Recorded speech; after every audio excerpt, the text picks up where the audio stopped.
বন্ধুরা, আপনারা যারা বাড়িতে গীতা রাখছেন বা আমরা প্রত্যেকেই গীতা বাড়িতে রাখি, যারা একটু শাস্ত্র অধ্যয়ন করি বা পুজো পাঠ করি, যারা কৃষ্ণ মন্ত্রে দীক্ষিত বা দীক্ষিত না, যে কোনো মন্ত্রে দীক্ষিত হন বা দীক্ষিত নাই বা হন, ঠাকুর পুজো আমরা প্রত্যেকেই কম বেশি করি এবং বাড়িতে গীতা কিন্তু আমরা অনেকেই রাখি।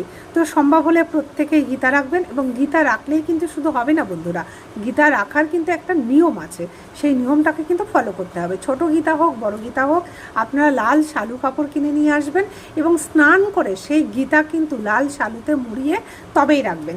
এইটাই কিন্তু গীতা রাখার একমাত্র নিয়ম। এবং মাঝে মাঝে গীতাতে ধূপ দেখাবেন এবং গীতার ভিতরে একটা তুলসীপত্র কিন্তু অবশ্যই রেখে দেবেন। তো গীতা কিভাবে রাখতে হয় চলুন আপনাদের দেখাই। এই যে এখানে আমি আমার ঘরে অনেক বড় গীতা আছে রাখা, কিন্তু এখানে যেহেতু ছোট্ট গীতা, তো ছোট্ট গীতা দিয়ে আমি দেখাচ্ছি। এটা শ্রীমদ্ ভগবদ গীতা। এইভাবেও আপনারা রেখে মোড়াতে পারেন বা এইভাবে সুবিধা মতো এইভাবে লাল শালুর মধ্যে, এটা লাল শালু কাপড়, আপনাদের গীতা যেরকম সাইজের হবে সেই সাইজের কিন্তু আপনারা শালু নেবেন এবং গীতাকে কিন্তু এইভাবে মুড়িয়ে তবেই রাখবেন।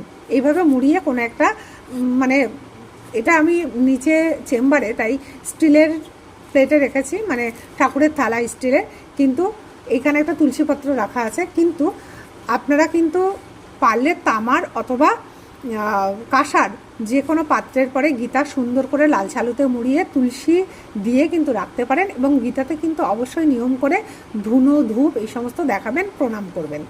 তো এই গীতা রাখার নিয়মটা বললাম, গীতা যে কোনোভাবে রাখা যায় না, গীতা একটা ঠিক নিয়মে রাখতে হয়। তো সবাই এইভাবে গীতা রাখুন, ভালো থাকুন।